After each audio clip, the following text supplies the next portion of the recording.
Brincadeira de faz de conta, quem nunca brincou?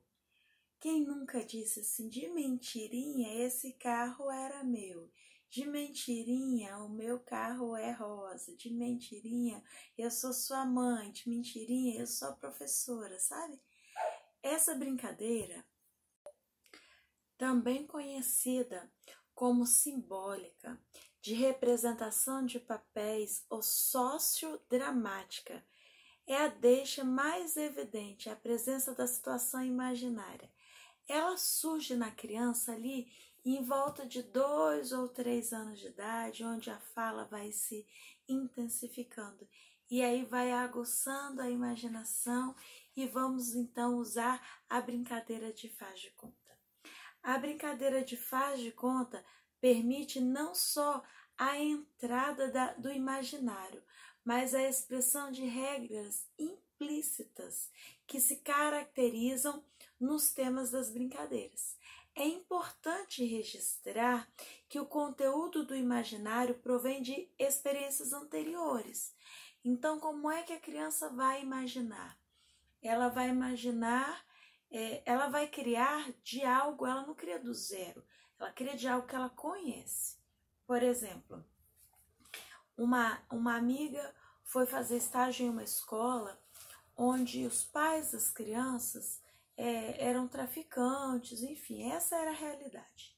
E aí, os menininhos ali de 4, 5 anos, eles brincavam que eles eram traficantes e que estavam vendendo droga.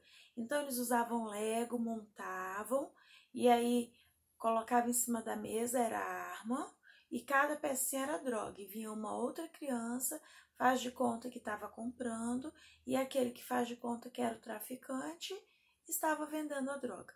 Então, veja, isso não pode ser produzido do nada na cabeça de uma criança. Está muito relacionado com a vivência dessa criança. Eu me lembro que quando eu era criança, a minha irmã e eu sentávamos e aí a gente fazia no quintal de casa, assim, de lajota, um púlpito, e aí a gente brincava que a gente estava na igreja, que a gente estava no culto, que a gente estava cantando. E ali a gente inventava música e a gente fazia de conta que uma estava pregando, enfim. Mas era por quê? Porque aquele era o nosso contexto.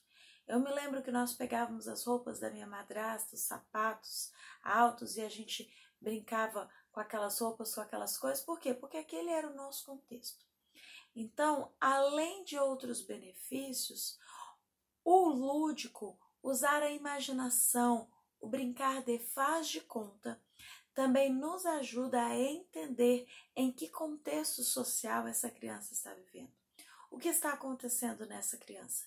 Então, através da brincadeira, de observar a brincadeira do faz de conta da criança, a gente consegue descobrir muitas vezes maus tratos, abusos. Eu me lembro que quando eu era criança, eu tive uma infecção muito séria. E aí eu tive que tomar muitas injeções de antibiótico, enfim, porque não estava querendo retroceder a infecção. E aí o que eu fazia? Quando eu chegava em casa, eu brincava com as minhas bonecas de faz de conta que eu era enfermeira. E aí eu me lembro que a minha avó costurava. E eu pegava as agulhas da minha avó e furava as minhas bonecas. As minhas bonecas eram muito furadas. Por quê? Porque aquilo estava representando uma dor que eu estava sentindo.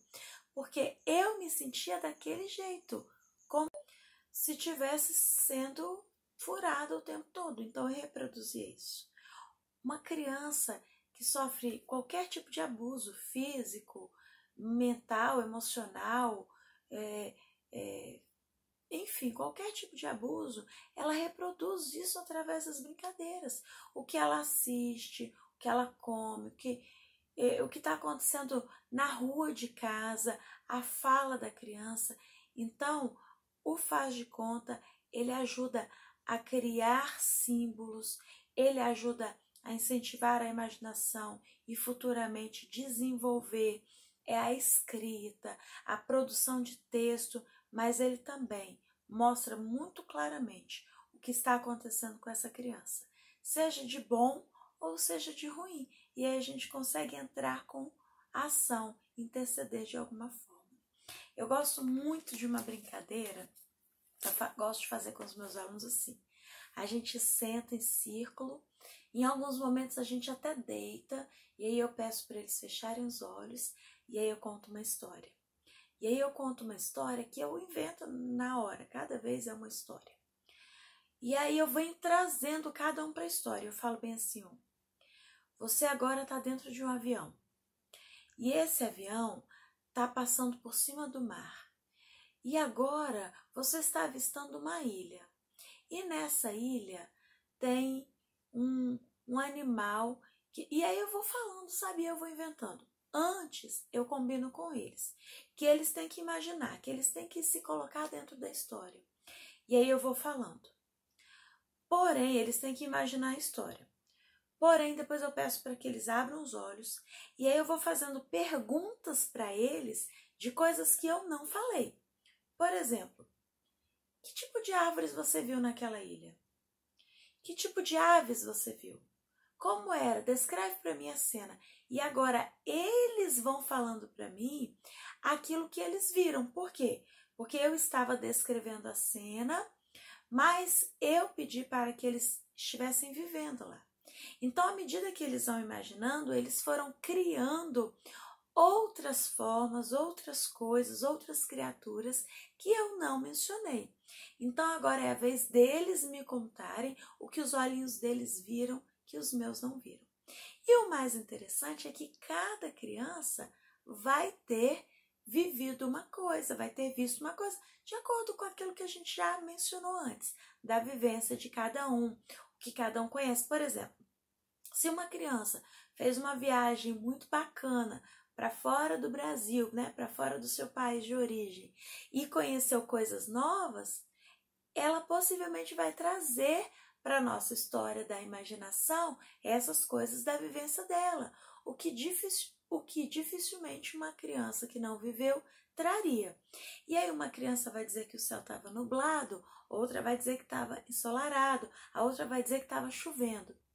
Não tem mentira e nem verdade, não tem certo e nem errado. Fruto da imaginação. Cada um vai produzir a sua. E agora, tivemos a primeira em que eu contei a história e induzi para que elas estivessem lá. Sabe, o nosso cérebro não sabe a diferença de fantasia e realidade. Então, para nosso corpo, vai ser como se realmente nós estivéssemos vivendo aquela experiência. E aí a primeira parte eu falei, a segunda parte, a criança vai me contar e contar para os colegas o que ela viveu naquela experiência. E agora vem uma terceira parte. Na terceira parte, a criança agora vai escrever. O texto vai ser de acordo com a idade. Qual é a série que eu estou trabalhando? Então, de acordo com a série, eu vou pedir o texto, o tipo de texto que eu quero. Então, se são crianças menores, eu vou pedir para que ela ilustre mais, para que ela escreva pouco, em poucas palavras, escreve essa história, ela vai escrever. E agora nós vamos ilustrar. Mas e se a criança não está alfabetizada? Então, eu, como professora, vou escrever de forma resumida, mais ou menos o que todo mundo falou. E vamos criar agora, nessa terceira parte, uma história coletiva. E depois, cada criança vai ilustrar. Não tem certo, não tem errado. Cada criança vai ilustrar a história do seu jeito. E o interessante é que vai ficar diferente. E é para ficar diferente mesmo. Porque lembra que cada uma vivenciou de uma forma? E aí agora cada uma vai ter retratado o que ela vivenciou. Se são crianças maiores, nós podemos produzir textos maiores. Nós podemos produzir um livro. Cada criança produz aí o seu livro. Então, ela vai escrevendo página por página, como ela vivenciou cada coisa, e agora ela vai ilustrar página por página. Olha como é rica a brincadeira do faz de conta.